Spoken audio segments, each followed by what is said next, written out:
বন্ধুরা, আমার নাম জয়শ্রী। আমি কলকাতার একজন মেয়ে। আজকে আমি তোমাদেরকে যে গল্পটি শোনাব সেটি আমার মামাকে নিয়ে এক গ্রীষ্মের ছুটিতে আমি গিয়েছিলাম আমার মামার বাড়িতে বেড়াতে। মামার বাড়িতে যাওয়ার পর একদিন সন্ধ্যায় মামা আমাকে তার কাছে ডেকে নিয়ে গেলেন এবং বললেন, জয়শ্রী, তোমাকে আমি কিছু কথা বলতে চাই। অনেকদিন ধরে তোমাকে আমি কথাটা বলব বলে ভাবছি, কিন্তু আর বলা হয়নি। আমি যে কথাটা বলব তুমি কাউকে বলতে পারবে না। কথা দাও। আমি বললাম, কি এমন কথা মামা যা কাউকে বলা যাবে না? তখন মামা বলল, আমাকে আগে কথা দাও, তারপর বলবো। কারণ বন্ধুরা, আমি মামাকে অনেক বিশ্বাস করতাম, কিন্তু মামা যা বলল তাতে আমি হতবাক হয়ে গেলাম। কারণ বন্ধুরা, মামা তখন বন্ধুরা বাকিটা গল্পেই বলছি। আশা করি বন্ধুরা তোমরা আমার পুরো গল্পটি খুব মনোযোগ সহকারে শুনবে। নিশ্চয়ই অনেক মজা পাবে। তাহলে চল বন্ধুরা, আর কথা না বাড়িয়ে মূল গল্পে চলে যাই। বন্ধুরা, প্রতি বছর গ্রীষ্মের ছুটিতে আমি আমার মামার বাড়িতে বেড়াতে যেতাম। প্রতি বছরের মতো এবারও আমি আমার মামার বাড়িতে বেড়াতে গেলাম। মামার বাড়ি আমাদের কলকাতা শহর থেকে কিছুটা দূরে, তবু যে ঘেরা এক শান্ত নিরিবিলি গ্রামে। ছোটবেলা থেকেই এই জায়গাটা আমার খুব প্রিয়। মামা মামির স্নেহ আর ভালোবাসায় আমার ছুটির দিনগুলো সব সময় রঙিন হয়ে উঠত। কিন্তু সেই বারের অভিজ্ঞতা ছিল সম্পূর্ণ ভিন্ন, যা আমার জীবনের মোড় ঘুরিয়ে দিয়েছিল। প্রথম কয়েকদিন সবকিছুই আগের মতোই স্বাভাবিক ছিল। মামাতো বোন ঋতুপর্ণাকে নিয়ে খেলাধুলা, পুকুরে সাঁতার কাটা আর মামির হাতের মজার খাবার খেয়ে দিনগুলো স্বপ্নের মতো কাটছিল। মামি যদিও কিছুটা অসুস্থ ছিলেন, কিন্তু তার আদর যত্নের কোনো কমতি ছিল না। মামা রাজদীপ মামা প্রথম দিকে আমার সাথে খুব স্বাভাবিক আচরণ করছিলেন, কিন্তু দিন দুয়েক পর থেকেই আমি তার মধ্যে এক অদ্ভুত পরিবর্তন লক্ষ্য করতে শুরু করি। তার চোখের দৃষ্টিতে এমন কিছু ছিল যা আমি ঠিক বুঝতে পারছিলাম না। মনে হচ্ছিল তিনি যেন আমাকে কিছু বলতে চান, কিন্তু পারছেন না। একদিন দুপুরে সবাই যখন বিশ্রাম নিচ্ছিল, মামা আমাকে একাদার পড়ার ঘরে ডেকে পাঠালেন। আমি কিছুটা অবাক হয়ে গেলাম। তার ঘরে ঢুকে দেখলাম তিনি একটা পুরনো বইয়ের দিকে একদৃষ্টি তাকিয়ে আছেন। আমাকে দেখে বইটা বন্ধ করে দিলেন। এরপর তিনি আমার পড়াশোনা ও বন্ধুবান্ধব নিয়ে কিছু সাধারণ প্রশ্ন করলেন, কিন্তু হঠাৎ করেই তার প্রশ্নের ধরন বদলে গেল। তিনি জিজ্ঞেস করলেন, রাতে তোর ভালো ঘুম হয়তো কোনো কিছু নিয়ে ভয় পাস না তো? তার এই অদ্ভুত প্রশ্নে আমি বেশ অবাক হলাম, কিন্তু তেমন কিছু মনে করিনি। ভেবেছিলাম হয়তো আমার ভালোর জন্যই জিজ্ঞেস করছেন। কিন্তু সেদিন রাত থেকেই আমার মনের ভেতরের সন্দেহটা দানা বাঁধতে শুরু করে। মাঝ রাতে হঠাৎ ঘুম ভেঙে গেলে আমি আমার ঘরের দরজার বাইরে একটা ছায়া মূর্তি দেখতে পেলাম। প্রথমে ভেবেছিলাম চোখের ভুল, কিন্তু কিছুক্ষণ পর স্পষ্ট বুঝলাম কেউ একজন দরজার ওপাশে পায়চারি করছে। ভয়ে আমার শরীর ঠান্ডা হয়ে গেল। আমি নিঃশ্বাস বন্ধ করে বিছানায় পড়ে রইলাম। অনেকক্ষণ পর সেই ছায়াটা সরে গেল। আমার মন বলছিল ওটা রাজদীপ মামা ছাড়া আর কেউ নন। কিন্তু কেন তিনি আমার ঘরের বাইরে এভাবে পাহারা দেবেন? এই প্রশ্নটা আমাকে সারা রাত ঘুমাতে দেয়নি। সকালে ঘুম থেকে উঠে দেখলাম সবকিছু আগের মতোই শান্ত। মামা বাগানে গাছের পরিচর্যা করছেন, মামি রান্নাঘরে ব্যস্ত। রাতের ঘটনাটা আমার কাছে একটা দুঃস্বপ্নের মতো মনে হচ্ছিল। আমি মামার দিকে তাকালাম, তার মুখে সেই আগের মতোই স্বাভাবিক হাসি। আমি কিছুতেই মেলাতে পারছিলাম না। রাতের সেই রহস্যময়ী মানুষটার সাথে সকালেরই হাসি খুশি মানুষটার কি কোনো মিল আছে? আমি সিদ্ধান্ত নিলাম বিষয়টা নিয়ে আর ভাব না। হয়তো আমি ভুল দেখেছি, কিন্তু আমার ভাবনাকে ভুল প্রমাণ করে দিয়ে মামার রহস্যজনক আচরণ দিন দিন আরও বাড়তে লাগল। তিনি প্রায়ই আমার দিকে এমনভাবে তাকিয়ে থাকতেন যেন আমার ভেতরটা পড়ে ফেলার চেষ্টা করছেন। মাঝে মাঝে একা পেলেই অদ্ভুত সব প্রশ্ন করতেন, যেমন, তুই একা থাকতে ভয় পাস না তো? কখনো মনে হয় কেউ তোকে দেখছে? তার এই প্রশ্নগুলো আমার মনের মধ্যে একটা অজানা আতঙ্ক তৈরি করছিল। আমার মনে হচ্ছিল এই বাড়ির ভেতরে এমন কোনো রহস্য লুকিয়ে আছে যা আমার কাছ থেকে সবাই গোপন করতে চাইছে। আমার সন্দেহ আরও গভীর হল যখন আমি মামাকে একদিন মামির সাথে নিচু গলায় কথা বলতে শুনলাম। তারা আমার কথাই বলছিলেন। মামা বলছিলেন, জয়শ্রীর দিকে একটু বেশি খেয়াল রাখতে হবে, ও খুব সরল, কিছুই বুঝতে পারবে না। মামি জবাবে কিছু একটা বলেছিলেন যা আমি শুনতে পাইনি। তাদের এই গোপন কথাবার্তা আমার মনকে আরও সন্দিহান করে তুলল। আমি বুঝতে পারছিলাম না তারা আমাকে নিয়ে কি লুকাতে চাইছেন। আমার কি কোনো বিপদ ঘনিয়ে আসছে? সেই রাতে আমি প্রতিজ্ঞা করলাম, এই রহস্যের আসল সত্য আমাকে জানতেই হবে। খাওয়া দাওয়ার পর সবাই যখন ঘুমাতে গেল, আমি ঘুমের ভান করে বিছানায় শুয়ে রইলাম। গভীর রাতে আবার সেই চেনা পায়ের শব্দ আমার ঘরের সামনে এসে থামল। আমার হৃৎপিণ্ড জোরে জোরে ধকধক করতে শুরু করল। আমি চোখ বন্ধ করে নিঃশ্বাস চেপে শুয়ে রইলাম। মনে মনে শুধু একটাই প্রশ্ন ঘুরপাক খাচ্ছিল, মামা আমার কাছে কি চান? এই রহস্যের শেষ কোথায়? গতরাতের আতঙ্কটা আমার মন থেকে তখনও যায়নি। সকালে নাস্তার টেবিলে মামাকে দেখে আমার বুকের ভেতরটা কেঁপে উঠল। তিনি আমার দিকে তাকিয়ে একটা ছোট্ট হাসি দিলেন। কিন্তু সেই হাসির আড়ালে আমি এক ধরনের দুশ্চিন্তার ছাপ দেখতে পেলাম। আমি স্বাভাবিক থাকার চেষ্টা করলাম, কিন্তু আমার মনের ভেতরের অস্থিরতা কিছুতেই কম ছিল না।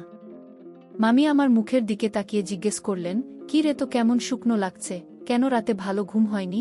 আমি কোনমতে মাথা নেড়ে হ্যাঁ বললাম, কিন্তু মামার দিকে তাকাতে সাহস পেলাম না। আমার মনে হচ্ছিল তিনি আমার মনের সব কথা বুঝতে পারছেন। সারাদিন আমি মামাকে এড়িয়ে চলার চেষ্টা করলাম।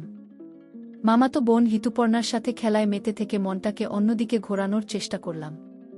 কিন্তু বিকেল হতেই মামা আবার আমাকে একা ডাকলেন।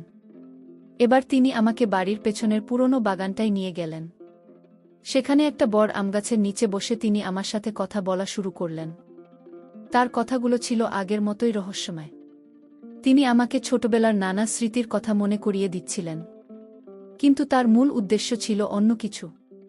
তিনি জানতে চাইছিলেন কলকাতায় আমার জীবনযাত্রা কেমন, আমি কোনো নতুন জায়গায় যাই কি না, বা কোনো অপরিচিত মানুষের সাথে আমার বন্ধুত্ব হয়েছে কিনা। তার প্রশ্নগুলো শুনে আমার মনে হলো তিনি হয়তো আমার চরিত্র নিয়ে সন্দেহ করছেন। একজন 17 বছর বয়সী মেয়ের জন্য এর চেয়ে অপমানের আর কি হতে পারে? আমার খুব কষ্ট হলো, আমি যার কাছে সব সময় স্নেহ পেয়ে এসেছি, তিনি আমাকে এভাবে সন্দেহ করছেন। এটা আমি মেনে নিতে পারছিলাম না। আমার চোখে জল চলে এসেছিল, কিন্তু আমি নিজেকে সামলে নিলাম। আমি মামার কোনো প্রশ্নের সরাসরি উত্তর না দিয়ে বললাম যে আমার ভালো লাগছে না, আমি ঘরে যেতে চাই।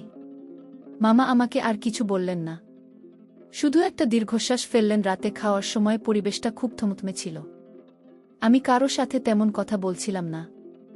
মামি হয়তো কিছু একটা আন্দাজ করতে পেরেছিলেন, তাই তিনি বারবার আমার পছন্দের খাবারের কথা জিজ্ঞেস করছিলেন, কিন্তু আমার গলা দিয়ে কিছুই নামছিল না। আমার কেবলই মনে হচ্ছিল এই বাড়িতে আমি আর নিরাপদ নই। যে মানুষটাকে আমি বাবার মতো শ্রদ্ধা করতাম, তার উদ্দেশ্য নিয়ে আমার মনে ভয়ঙ্কর সব চিন্তা উকি দিচ্ছিল। আমি যত তাড়াতাড়ি সম্ভব কলকাতা ফিরে যাওয়ার কথা ভাবতে শুরু করলাম। সেদিন রাতে ঝড় বৃষ্টি শুরু হলো। চারদিকে ঘুটঘুটে অন্ধকার আর বাতাসের শো শো শব্দ আমার ভয়কে আরও বাড়িয়ে দিচ্ছিল। আমি ঘরের দরজা জানালা সব ভালোভাবে বন্ধ করে বাতি জ্বালিয়ে বসে রইলাম। মাঝরাতে হঠাৎ আমার ঘরের দরজায় কেউ খুব আস্তে করে টোকা দিল। আমি ভয়ে চিৎকার করে উঠতে গিয়েও পারলাম না। কাঁপা কাঁপা গলায় জিজ্ঞেস করলাম, কে? বাইরে থেকে মামার গলা ভেসে এলো, আমি দরজাটা খোল জয়শ্রী। আমি কি করব বুঝতে পারছিলাম না, দরজা খুলব নাকি চুপ করে থাকব। অনেকক্ষণ কোনো সাড়া শব্দ না পেয়ে মামা আবার বললেন, ভয় পাস না, আমি শুধু দেখতে এসেছিলাম তুই ঠিক আছিস কি না। ঝড় হচ্ছে তো, তাই চিন্তা হচ্ছিল। তার গলার স্বরে এমন একটা আরতি ছিল যা আমার মনকে কিছুটা নরম করে দিল, কিন্তু পরক্ষণেই আমার মনে হলো এটাও হয়তো তার কোনো নতুন কৌশল। আমি দরজা না খুলে বিছানায় গিয়ে শুয়ে পড়লাম এবং সারা রাত জেগে রইলাম। আমার মনে হচ্ছিল এই রহস্যের জাল থেকে আমার মুক্তি নেই। পরদিন সকালে ঘুম থেকে উঠে আমি একটা অদ্ভুত জিনিস আবিষ্কার করলাম। আমার ঘরের জানালার ঠিক নিচে মাটিতে কয়েকটা পোড়া কাগজের টুকরো পড়ে আছে। আমি অবাক হয়ে গেলাম। রাতে তো প্রচণ্ড বৃষ্টি হয়েছে, তাহলে এই কাগজগুলো এখানে কিভাবে এলো? আমি সাবধানে একটা টুকরো তুলে নিলাম। তাতে অস্পষ্টভাবে কিছু চিহ্ন আঁকা ছিল যা আমি আগে কখনো দেখিনি। আমার বুকটা অজানা আশঙ্কায় কেঁপে উঠল। এই চিহ্নগুলোর সাথে মামার কোনো যোগসূত্র আছে কি? আমি বুঝতে পারছিলাম মামার রহস্যময় আচরণের পেছনে এমন কোনো কারণ আছে যা আমার কল্পনারও বাইরে। তিনি কি কোনো বিপদে পড়েছেন, নাকি তিনি আমাকে কোনো বিপদ থেকে বাঁচানোর চেষ্টা করছেন? আমার মনটা পুরোপুরি দ্বিধাগ্রস্ত হয়ে পড়ল। আমি একদিকে মামাকে ভয় পাচ্ছিলাম, অন্যদিকে তার জন্য আমার চিন্তাও হচ্ছিল। আমি সিদ্ধান্ত নিলাম পালানোর আগে আমাকে সত্যটা খুঁজে বের করতেই হবে। এই বাড়িতে ঠিক কী ঘটছে তা আমাকে জানতেই হবে। জানালার নিচে পাওয়া সেই পোড়া কাগজের টুকরোগুলো আমার মনের মধ্যে সন্দেহের আগুনকে আরও উস্কে দিয়েছিল।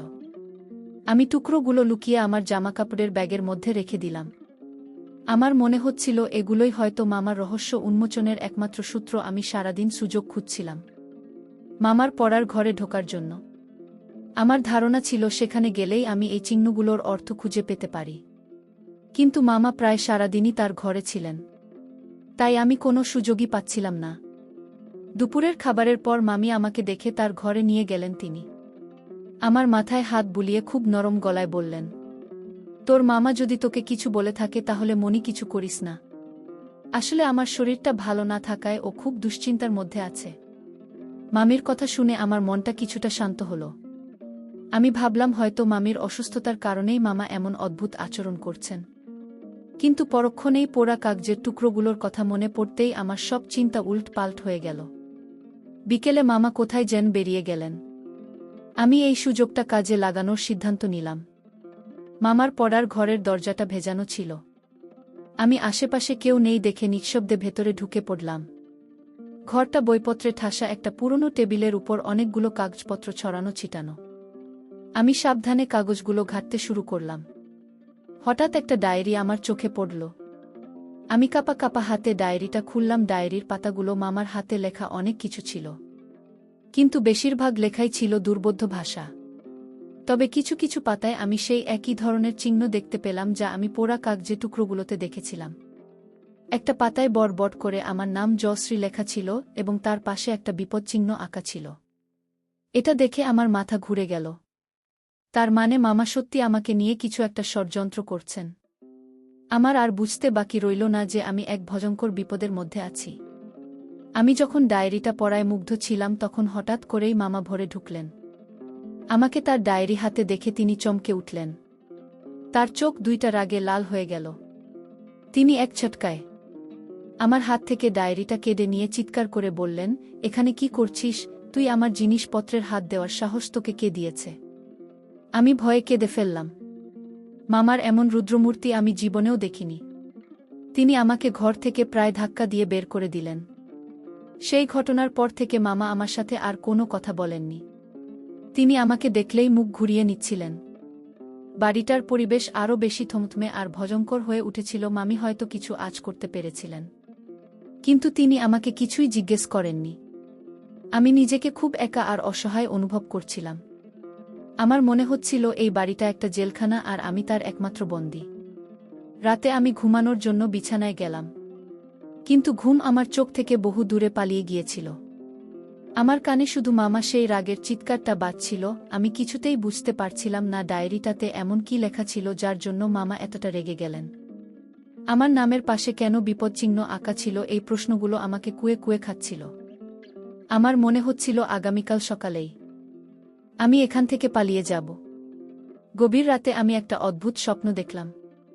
আমি দেখলাম একটা অন্ধকার জঙ্গলে আমি একা একা দৌড়ে পালাচ্ছি, আর আমার পেছনে একটা কালো ছায়া আমাকে তাড়া করছে। আমি ভয়ে চিৎকার করছি, কিন্তু আমার গলা দিয়ে কোনো আওয়াজ বেরোচ্ছে না। হঠাৎ করে মামা আমার সামনে এসে দাঁড়ালেন এবং আমাকে তার পেছনে লুকিয়ে ফেললেন। সেই কালো ছায়াটা মামাকে দেখে থেমে গেল এবং ধীরে ধীরে অন্ধকারের মধ্যে মিলিয়ে গেল। ঘুম ভেঙে যাওয়ার পর আমি ঘেমে নিয়ে একাকার হয়ে গিয়েছিলাম। এই স্বপ্নের অর্থ কি? মামা কি সত্যি আমাকে কোনো বিপদ থেকে বাঁচানোর চেষ্টা করছেন? আমার মন আরও বেশি বিভ্রান্ত হয়ে পড়ল। গত রাতে সেই অদ্ভুত স্বপ্নটা আমার চিন্তাভাবনাকে অনেকটাই বদলে দিয়েছিল। আমি আর মামাকে আগের মতো ভয় পাচ্ছিলাম না, বরং তার প্রতি এক ধরনের কৌতূহল তৈরি হচ্ছিল। আমি বুঝতে পারছিলাম পর্দার আড়ালে এমন কিছু ঘটছে যে আমার জানা নেই। আমি পালিয়ে যাওয়ার সিদ্ধান্তটা স্থগিত করলাম। আমি ঠিক করলাম, শেষ পর্যন্ত দেখব এই রহস্যের শেষ কোথায়। আমি মামার উপর নজর রাখতে শুরু করলাম, তার প্রতিটি কাজ, প্রতিটি কথা আমি মনোযোগ দিয়ে লক্ষ্য করতে লাগলাম। সকালে ঘুম থেকে উঠে আমি ইচ্ছাকৃতভাবে মামার সামনে গেলাম। তিনি প্রথমে আমার দিকে না তাকিয়ে চলে যাওয়ার চেষ্টা করলেন, কিন্তু আমি তার পথ আটকে দাঁড়ালাম। তার চোখের দিকে তাকিয়ে আমি বললাম, মামা, তুমি কি আমার উপর রাগ করেছ? আমার প্রশ্নে তিনি কিছুটা অপ্রস্তুত হয়ে গেলেন। কয়েক মুহূর্ত আমার দিকে তাকিয়ে থেকে তিনি একটু দীর্ঘশ্বাস ফেলে বললেন, না, তোর উপর আমি রাগ করিনি, আমি নিজের উপর রাগ করেছি। তার এই অদ্ভুত উত্তর আমার কৌতূহল আরও বাড়িয়ে দিল। সেদিন দুপুরে আমি দেখলাম মামা বাড়ির পেছনের দিকে একটা পুরনো পরিত্যক্ত ঘরে ঢুকছেন। এই ঘরটা সব সময় বন্ধ থাকত। ছোটবেলায় শুনেছি এই ঘরে নাকি আমার দাদু তার গবেষণার কাজ করতেন। মামাকে ওই ঘরে ঢুকত দেখি আমি বেশ অবাক হলাম। তিনি ভেতরে ঢোকার কিছুক্ষণ পর আমি সাবধানে সেই ঘরের জানালার কাছে গেলাম। জানালার কাচ ভাঙা থাকায় ভেতরে কিছুটা অংশ দেখা যাচ্ছিল। ভেতরে যা দেখলাম তাতে আমার চোখ ছানা পড়া হয়ে গেল। ঘরের মাঝখানে একটা বড় টেবিল, তার উপর মোমবাতি জ্বলছে, আর টেবিলের চারপাশে সেই অদ্ভুত চিহ্নগুলো আগা যেগুলো আমি মামার ডায়েরিতে দেখেছিলাম। মামা চোখ বন্ধ করে বসেছিলেন এবং বিটবিট করে কিছু একটা বলছিলেন। তার সামনে একটা পাত্রে কিছু ভেষজ লতাপাতা রাখা ছিল, যা থেকে ধোঁয়া বের হচ্ছিল। আমার মনে হলো মামা কোন ধরনের পূজা বা সাধনা করছেন, কিন্তু কেন আমি বেশিক্ষণ সেখানে দাঁড়ালাম না। যদি মামা আমাকে দেখে ফেলেন তাহলে আরেকটা ভয়ঙ্কর পরিস্থিতির সৃষ্টি হতে পারে। আমি নিঃশব্দে সেখান থেকে সরে এসে নিজের ঘরে চলে গেলাম। আমার মাথা কিছুতেই কাজ করছিল না। মামাকে কোনো তান্ত্রিক সাধনার সাথে যুক্ত এই চিহ্নগুলো, এই মন্ত্র, এসবের অর্থ কী? আর এসবের সাথে আমার কি সম্পর্ক? আমার নামের পাশে কেন বিপদ চিহ্ন ছিল? হাজারো প্রশ্ন আমার মাথায় ঘুরপাক খাচ্ছিল। বিকেলে আমি মামির কাছে গেলাম।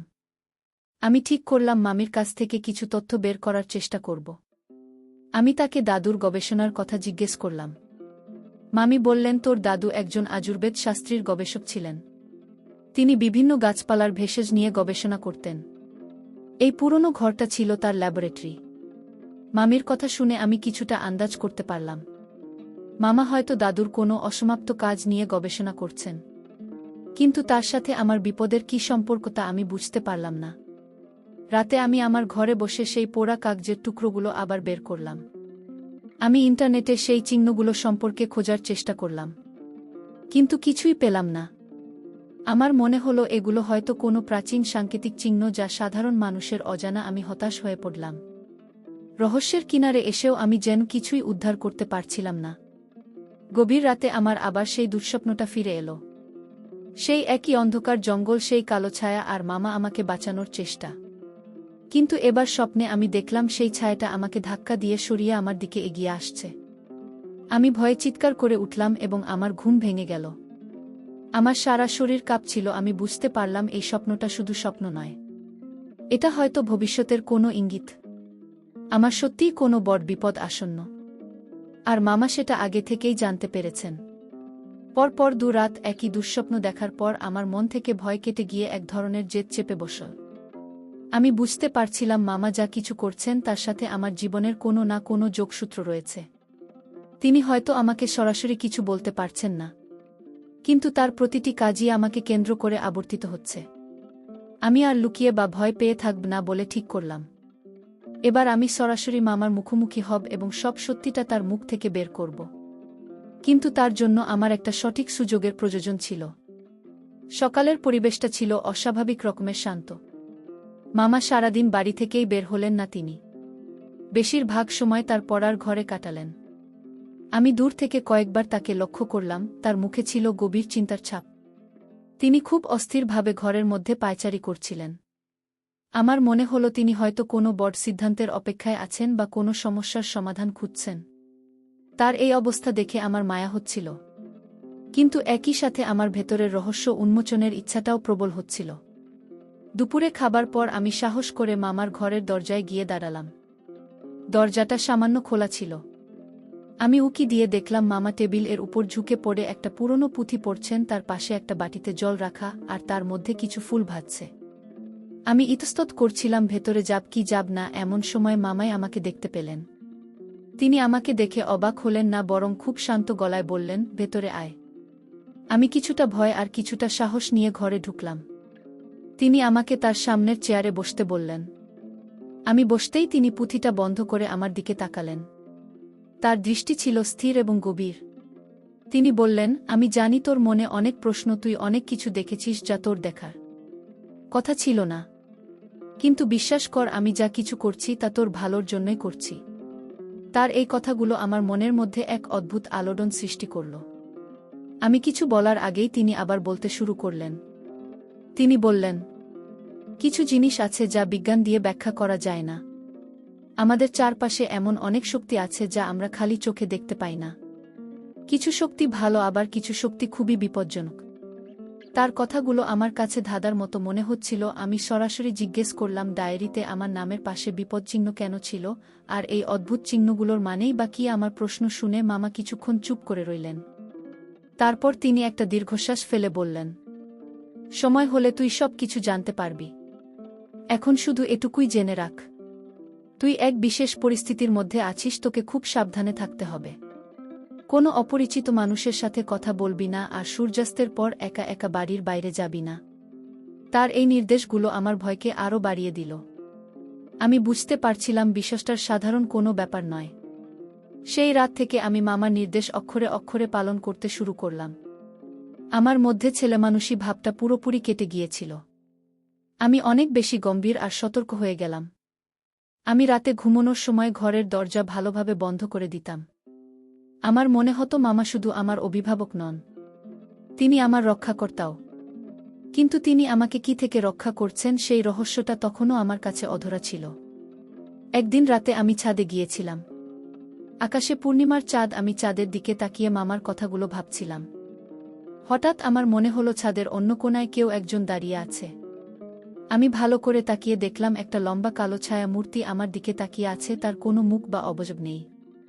শুধু একটা জমাট বাঁধা অন্ধকার। আমার শরীর ভয়ে হিম হয়ে গেল। আমি চিৎকারগুলো থেকেও পারলাম না। আমার মনে হলো আমি আমার দুঃস্বপ্নের সে কালো ছায়াটাকে বাস্তবে দেখছি। ছাদের কোণায় সেই ভয়ঙ্কর কালো ছায়া মূর্তি দেখে আমার শ্বাস বন্ধ হয়ে আসার উপক্রম হয়েছিল। আমি নড়াচড়া করার ক্ষমতা হারিয়ে ফেলেছিলাম, যেন আমার পা দুইটা মাটিতে গেঁথে গেছে। মূর্তিটার কোনো চোখমুখ না থাকলেও আমার মনে হচ্ছিল ওটা সরাসরি আমার দিকেই তাকিয়ে আছে। একটা ঠান্ডা স্রোত আমার শির দ্বারা দিয়ে বয়ে গেল। আমি বুঝতে পারছিলাম মামা আমাকে যে বিপদের কথা বলেছিলেন এটা সেই বিপদ। আমার আর কোনো সন্দেহ রইল না যে আমার জীবন সত্যি এক গভীর সংকটের মধ্যে রয়েছে। ঠিক সেই মুহূর্তে যখন আমি ভাবছিলাম আমার শেষ সময় উপস্থিত, তখন মামা কোথা থেকে যেন ছুটে এলেন। তিনি আমার সামনে এসে দাঁড়ালেন এবং আমাকে তার পেছনে আড়াল করে ফেললেন। তার হাতে ছিল একটা রূপোর পাত্র, যা থেকে ধোঁয়া বের হচ্ছিল। তিনি সেই ছায়া মূর্তিটার দিকে তাকিয়ে দুর্বোধ্য ভাষায় কিছু মন্ত্র উচ্চারণ করতে লাগলেন। তার গলার স্বর ছিল দৃঢ় এবং আত্মবিশ্বাসী। আমি তার পেছনে দাঁড়িয়ে কাঁপছিলাম আর অবাক হয়ে দেখছিলাম মামার মন্ত্র উচ্চারণের সাথে সাথে সে ছায়ামূর্তিটা অস্থির হয়ে উঠল। ওটা বিকট একটা শব্দ করল, যা মানুষের গলার আওয়াজের মতো নয়, বরং বাতাসের আর্তনাদের মতো। এরপর মূর্তিটা ধীরে ধীরে পেছাতে শুরু করল এবং ছাদের পাঁচিল টপকে অন্ধকারের মধ্যে মিলিয়ে গেল। সবকিছু শান্ত হয়ে যাওয়ার পর মামা আমার দিকে ঘুরলে তার কপালে বিন্দু বিন্দু ঘাম জমেছিল। তিনি আমাকে ধরে বললেন, তোকে না। আমি বারণ করেছিলাম একা একা বাইরে আসতে। তার গলায় বকুনির চেয়ে বেশি ছিল চিন্তা। আমি কোনো কথা বলতে পারছিলাম না, শুধু ফুপিয়ে কাঁদছিলাম।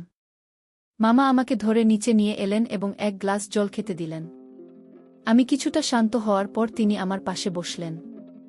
আমি তার দিকে তাকিয়ে বললাম, ওটা কি ছিল মামা? মামা আমার মাথায় হাত বুলিয়ে বললেন, এখন প্রশ্ন করার সময় নয়, এখন শুধু নিজেকে সুরক্ষিত রাখার সময়। তুই আমার উপর বিশ্বাস রাখ, আমি তোর কোনো ক্ষতি হতে দেব না। তার কথায় আমি সাহস পেলাম। আমি বুঝতে পারলাম আমি একা নই, আমার মামা আমার পাশে আছেন। সেই রাতের ঘটনার পর থেকে বাড়ির পরিবেশ পুরোপুরি বদলে গেল। মামা আমার ঘরের চারপাশে এক ধরনের সুরক্ষা বেষ্টনী তৈরি করলেন। তিনি ঘরের চার কোণায় কিছু ভেষজ পুঁতে দিলেন এবং দরজার উপরে একটা অদ্ভুত চিহ্ন এঁকে দিলেন। তিনি আমাকে একটা মাদুলি দিয়ে বললেন, এটা সব সময় গলায় পড়ে থাকতে। আমি তার কোনো কথাতেই আর প্রশ্ন করছিলাম না, কারণ আমি নিজের চোখে বিপদকে দেখেছি। মামিও হয়তো সবকিছু জানতে পেরেছিলেন। তিনি এখন আমার আরও বেশি যত্ন নিতে শুরু করেছেন। তিনি সারাক্ষণ আমার পাশে থাকতেন এবং আমাকে সাহস যোগাতেন। মামাতো বোন ঋতুপর্ণা যদিও এসবের কিছুই বুঝত না, কিন্তু সেও তার মতো করে আমাকে সঙ্গী দিত। আমি বুঝতে পারলাম এই বিপদের সময় আমার পুরো পরিবার আমার পাশে ঢাল হয়ে দাঁড়িয়েছে। আমার একাকিত্ব আর অসহায়তা বোধটা কেটে গেল, কিন্তু আমার মনের মধ্যে ভয়টা পুরোপুরি যায়নি। আমি রাতে ঘুমাতে পারতাম না। আমার বারবার মনে হতো সেই কালো ছায়াটা আবার ফিরে আসবে। আমি চোখ বন্ধ করলেই ছাদের সেই ভয়ঙ্কর দৃশ্যটা দেখতে পেতাম। আমার খাওয়া দাওয়া কমে গিয়েছিল। আমি চুপচাপ হয়ে গিয়েছিলাম। আমার এই অবস্থা দেখে মামা খুব চিন্তিত হয়ে পড়লেন। তিনি বুঝতে পারছিলেন আমাকে মানসিকভাবেও শক্তিশালী করতে হবে। একদিন সন্ধ্যায় মামা আমাকে তার সে পুরনো পরিত্যক্ত ঘরটায় নিয়ে গেলেন। আমি ভয় পাচ্ছিলাম, কিন্তু মামা আমার হাত ধরে সাহস দিলেন। ঘরের ভেতরে ঢুকে আমি দেখলাম পরিবেশটা আগের থেকে অনেক বদলে গেছে। সেখানে আর কোনো ভয়ের আবহ নেই, বরং একটা শান্ত আর পবিত্র পরিবেশ বিরাজ করছে। মামা আমাকে টেবিল এর সামনে একটা আসনে বসতে বললেন এবং আমার হাতে দাদুর লেখা একটা পুরনো বই তুলে দিলেন। তিনি বললেন, ভয়কে জয় করতে হলে ভয়কে জানতে হয়, এবার তোর সবকিছু জানার সময় হয়েছে। মামার হাতে দেওয়া সেই পুরনো বইটা ছিল আমার দাদুর লেখা। পাতা উল্টাতেই আমি বুঝতে পারলাম এটা কোনো সাধারণ বই নয়। এটা তার জীবনের গবেষণার সার সংক্ষেপ। বইয়ের পাতায় পাতা ছিল বিভিন্ন ভেষজ আয়ুর্বেদিক চিকিৎসা পদ্ধতি এবং কিছু অতিপ্রাকৃত শক্তির বিবরণ। আমি অবাক হয়ে দেখলাম বইয়ের একটা বড় অংশ জুড়ে সেই অদ্ভুত চিহ্নগুলো এবং তার ব্যাখ্যা লেখা রয়েছে, যা আমি মামার ডায়েরিতে দেখেছিলাম। আমার মনে হলো আমি যেন এক গুপ্তধনের চাবি হাতে পেয়েছি। মামা আমার পাশে বসে খুব শান্তভাবে সবকিছু ব্যাখ্যা করতে শুরু করলেন। তিনি বললেন, তোর দাদু শুধু একজন আয়ুর্বেদ গবেষকই ছিলেন না, তিনি প্রাচীন ভারতীয় শাস্ত্রের একজন বড় পণ্ডিত ছিলেন। তিনি বিশ্বাস করতেন এই পৃথিবীতে ভালো এবং মন্দ দুই ধরনের শক্তি বিদ্যমান। কিছু অশুভ শক্তি মানুষের ক্ষতি করার চেষ্টা করে, বিশেষ করে যাদের মন খুব সরল এবং পবিত্র। মামার কথাগুলো আমার কাছে আর অবিশ্বাস্য মনে হচ্ছিল না, কারণ আমি নিজে সেই অশুভ শক্তির মুখোমুখি হয়েছি। তিনি আরও বললেন, তোর জন্মের সময় কিছু জ্যোতিষী তোর দাদুকে সাবধান করে দিয়েছিলেন। তোর জন্মজকে এমন কিছু যোগ ছিল যা কিছু অশুভ শক্তিকে আকর্ষণ করতে পারে।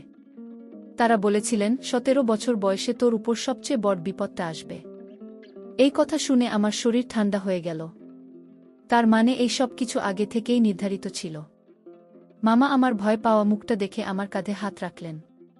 তিনি বলতে লাগলেন, তোর দাদু তো সুরক্ষার জন্য আজীবন গবেষণা করে গেছেন। তিনি এই বইয়ে এমন কিছু পদ্ধতির কথা লিখে গেছেন যা তোকে এই বিপদ থেকে রক্ষা করতে পারে। কিন্তু দুর্ভাগ্যবশত তিনি তোকে সুরক্ষিত দেখে যেতে পারেননি। তার মৃত্যুর আগে তিনি আমাকে এই দায়িত্ব দিয়ে যান। মামার কথা শুনতে শুনতে আমার চোখ দিয়ে জল গড়িয়ে পড়ল। আমি বুঝতে পারলাম আমার দাদু এবং মামা আমার জন্য কত বড় ত্যাগ স্বীকার করেছেন। মামার ডায়েরিতে আমার নামের পাশে বিপদচিহ্ন আঁকার কারণও আমি সেদিন জানতে পারলাম ওটা কোনো ষড়যন্ত্রের চিহ্ন ছিল না, ওটা ছিল একটা সতর্কবার্তা। মামা আমার উপর আসা বিপদের সময়কাল এবং তার তীব্রতা ডায়েরিতে লিখে রাখতেন, যাতে তিনি সঠিক সময়ে সঠিক পদক্ষেপ নিতে পারেন। আর রাতের বেলা আমার ঘরের বাইরে তার পায়চারি তরাটা ছিল, আমাকে পাহারা দেওয়া, যাতে কোনো অশুভ শক্তি আমার কাছে ঘিসতে না পারে। তার প্রতিটি রহস্যময় আচরণের পেছনের কারণগুলো আমার কাছে পরিষ্কার হয়ে গেল। আমি মামাকে জিজ্ঞেস করলাম, কিন্তু সেই কালো ছায়াটা আসলে কি? ওটা আমার কি ক্ষতি করতে চায়? মামা বললেন, ওটা একটা অতৃপ্ত সত্তা যা অন্যের প্রাণশক্তি শোষণ করে নিজের শক্তি বাড়ায়। তোর পবিত্র মন এবং প্রাণশক্তি ওকে আকর্ষণ করেছে, ও তোর ক্ষতি করে তোর শক্তিটা ছিনিয়ে নিতে চায়। কিন্তু তুই চিন্তা করিস না, তোর দাদুর দেওয়া জ্ঞান এবং আমার প্রচেষ্টা ওকে সফল হতে দেবে না। সেদিন রাতে আমি আর ভয় পেলাম না। আমি দাদুর লেখা বইটি হাতে নিয়ে বসলাম। বইটি পড়ে জানতে পারলাম মামা যে চিহ্নগুলো ব্যবহার করছিলেন সেগুলো ছিল প্রাচীন বৈদিক সুরক্ষা চিহ্ন। মামা আমাকে যে মাদলিটি দিয়েছিলেন তাতে ছিল অষ্টধাতুর সংমিশ্রণ এবং কিছু শক্তিশালী ভেষজ যা অশুভ শক্তিকে দূরে রাখে। আমি ধীরে ধীরে আমার ভয়কে শক্তিতে রূপান্তর করতে শুরু করলাম। বুঝতে পারলাম এই লড়াই শুধু মামা নন, আমাকেও অংশ নিতে হবে। পরের কয়েকদিন আমি মামার নির্দেশনায় কিছু মানসিক এবং আধ্যাত্মিক অনুশীলন শুরু করলাম। আমি ধ্যান করতে শিখলাম, যা আমার মনকে শান্ত এবং শক্তিশালী করতে সাহায্য করল। আমি আর অসহায় শিকার নই, আমি এখন একজন যোদ্ধা। আমি অপেক্ষা করছিলাম সেই চূড়ান্ত রাতের জন্য, যখন আমাকে আমার সবচেয়ে বড় ভয়ের মুখোমুখি হতে হবে। আমি জানতাম এই লড়াই আমাকেই জিততে হবে, কারণ আমার সাথে আছে আমার দাদুর জ্ঞান, মামার ভালোবাসা আর আমার নিজের আত্মবিশ্বাস। অবশেষে সেই রাত এল, অমাবস্যার রাত। মামা আগেই বলেছিলেন আজকের রাতে সেই অশুভ শক্তির প্রভাব সবচেয়ে তীব্র হবে এবং এটাই হবে আমাদের শেষ লড়াই। সারাদিন ধরে বাড়িতে একটা সাতসা ড্রপ ছিল। মামা বাড়ির বিভিন্ন স্থানে বিশেষ ভেষজ দিয়ে ধূপ জ্বালাচ্ছিলেন। পরিবেশটা ছিল একই সঙ্গে গম্ভীর ও পবিত্র। মামি সারাদিন ধরে পূজা অর্চনায় ব্যস্ত ছিলেন। আমি আর ঋতুপর্ণাও তাদের সঙ্গে যোগ দিয়েছিলাম। আমার মনে আর কোনো ভয় ছিল না, ছিল শুধু এক দৃঢ় সংকল্প। সন্ধ্যার পর মামা আমাকে সেই পুরনো পরিত্যক্ত ঘরটায় নিয়ে গেলেন, যেটা এখন আমাদের সুরক্ষা কেন্দ্র। ঘরের মাঝখানে আঁকা সুরক্ষা চক্রের ভেতরে তিনি আমাকে বসতে বললেন। তিনি আমার হাতে দাদুর বইটা দিয়ে বললেন, মনে সাহস রাখ, তোর মনের শক্তি তোর সবচেয়ে বড় অস্ত্র, আমি তোর পাশেই আছি। আমি চোখ বন্ধ করে ধ্যানে বসলাম। আমি আমার সমস্ত মনোযোগ আমার ভেতরের শক্তিতে কেন্দ্রীভূত করার চেষ্টা। গভীর রাতে আমি অনুভব করলাম ঘরের বাইরে পরিবেশটা বদলে যাচ্ছে। বাতাসের তাপমাত্রা হঠাৎ করে কমে গেল। বাইরে থেকে অদ্ভুত সব শব্দ ভেসে আসতে লাগল। আমি বুঝতে পারলাম ওটা এসে গেছে। আমি চোখ খুললাম না, শুধু আমার ধ্যানকে আরও গভীর করার চেষ্টা করলাম। হঠাৎ ঘরের দরজাটা একটা বিকট শব্দে খুলে গেল এবং সেই জমাট বাঁধা অন্ধকারের মতো কালো ছায়া মূর্তিটা ঘরের ভেতরে প্রবেশ করল। ওটা সরাসরি আমার দিকে এগিয়ে আসতে লাগল, কিন্তু সুরক্ষা চক্রের কাছে এসে বাধা পেয়ে থেমে গেল। চক্রটা থেকে একটা নীল আভা বিচ্ছুদ হচ্ছিল, যা সেই অশুভ শক্তিকে ভেতরে ঢুকতে দিচ্ছিল না। ছায়া মূর্তিটা ক্রোধে গর্জন করতে লাগল। ওটা বারবার চক্রের উপর আঘাত করতে লাগল। প্রতিটা আঘাতের সাথে সাথে ঘরের দেয়ালগুলো কেঁপে উঠছিল। আমি আমার আসনে স্থির হয়ে বসে রইলাম। মামা সেই ছায়ামূর্তিটার সামনে দাঁড়িয়ে মন্ত্র উচ্চারণ করছিলেন। তার হাতে ছিল একটা ত্রিশূল, যার দাদুর আমলের দুজনের মধ্যে এক অদৃশ্য শক্তির লড়াই চলছিল। আমি বুঝতে পারছিলাম মামা একা বেশিক্ষণ ওকে আটকে রাখতে পারবেন না। আমাকেও কিছু একটা করতে হবে। আমি দাদুর বইয়ের কথাগুলো মনে করার চেষ্টা করলাম। বইয়ে লেখা ছিল, এই ধরনের শক্তিকে ধ্বংস করা যায় না, কিন্তু পবিত্র ভালোবাসা এবং ইতিবাচক শক্তি দিয়ে তাকে শান্ত করা যায়। আমি চোখ বন্ধ করে আমার জীবনের সমস্ত ভালো মুহূর্তগুলোর কথা ভাবতে লাগলাম। আমার বাবা মায়ের ভালোবাসা, মামা মামির স্নেহ, বন্ধুদের সাথে কাটানো আনন্দের সময় সবকিছু আমি আমার মনের মধ্যে নিয়ে এলাম। আবু আমার সমস্ত ইতিবাচক শক্তিকে একত্রিত করে সেই ছায়ামূর্তিটার উদ্দেশ্যে পাঠাতে লাগলাম। আমি মনে মনে বললাম, তোমার যদি কোনো কষ্ট থাকে, কোনো অতৃপ্তি থাকে, তবে তুমি শান্ত হও। আমি তোমার কোনো ক্ষতি চাই না। আমার এই মানসিক বার্তার প্রতিক্রিয়ায় ছায়া মূর্তিটা প্রথমে আরও বেশি হিংস্র হয়ে উঠল, কিন্তু ধীরে ধীরে ওর গর্জন থেমে এল। ওটার শরীর থেকে কালো ধোঁয়ার মতো কিছু বেরিয়ে যেতে লাগল এবং ওর আকার ছোট হতে শুরু করল। মামা তখন তার ত্রিশূল দিয়ে মাটিতে একটা আঘাত করলেন এবং উচ্চস্বরে শেষ মন্ত্রটা উচ্চারণ করলেন। সাথে সাথে একটা তীব্র আলো সারা ঘর ভরে গেল এবং সেই ছায়ামূর্তিটা শূন্যে মিলিয়ে গেল। সবকিছু আবার শান্ত হয়ে গেল। আমি চোখ খুলে দেখলাম মামা ক্লান্ত হয়ে মাটিতে বসে পড়েছেন। আমি দৌড়ে তার কাছে গেলাম। তিনি আমার মাথায় হাত রেখে হেসে বললেন, সেই হাসি ছিল বিজয়ীর হাসি। তিনি বললেন, আমরা পেরেছি জয়শ্রী, তুই পেরেছিস। তোর ভেতরের পবিত্র শক্তি আজ তোকে আর আমাদের সবাইকে রক্ষা করেছি। মামি আর ঋতুপর্ণাও ঘরে ছুটে এল। আমরা সবাই একে অপরকে জড়িয়ে ধরলাম। সেটা ছিল ভয়কে জয় করার পর এক আনন্দের মুহূর্ত। পরদিন সকালে আমি যখন ব্যাগ গোছাচ্ছিলাম কলকাতা ফিরে আসার জন্য, তখন আমার মনটা খুব ভারাক্রান্ত ছিল। যে মামাকে আমি কিছুদিন আগে পর্যন্ত ভয় আর সন্দেহ করতাম, তাকে ছেড়ে যেতে আমার খুব কষ্ট হচ্ছিল। মামা আমার কাছে এসে বললেন, কখনো কখনো আমরা যা দেখি তার পেছনে সত্যিটা হয় সম্পূর্ণ আলাদা। মানুষকে বিচার করার আগে তার পরিস্থিতিটা বোঝার চেষ্টা করিস। তার এ কথাটা আমার জীবনের সবচেয়ে বড় শিক্ষা হয়ে রইল। পরিশেষে বন্ধুরা, আমি তোমাদেরকে বলতে চাই, মানুষের বাহ্যিক আচরণ দেখে বিচার করা কখনো উচিত নয়। অনেক সময় আমাদের অভিভাবকরা আমাদের ভালোর জন্য এমন কিছু করেন যা আমরা হয়তো প্রাথমিকভাবে বুঝতে পারি না। তাদের উদ্দেশ্য নিয়ে সন্দেহ করার আগে আমাদের উচিত সত্যটা জানার চেষ্টা করা। ভালোবাসার বিশ্বাসের চেয়ে বড় কোনো সুরক্ষা কবচ এই পৃথিবীতে নেই। আর সবচেয়ে বড় শক্তি লুকিয়ে থাকে আমাদের নিজেদের মনের ভেতরেই। বন্ধুরা, আমার গল্পটি যদি তোমাদের ভালো লাগে তাহলে লাইক, শেয়ার এবং সাবস্ক্রাইব করে আমার পাশে থেকো। আর বন্ধুরা, তোমরা এতক্ষণ ধৈর্য ধরে আমার গল্পটি শোনার জন্য তোমাদের সবাইকে অসংখ্য ধন্যবাদ।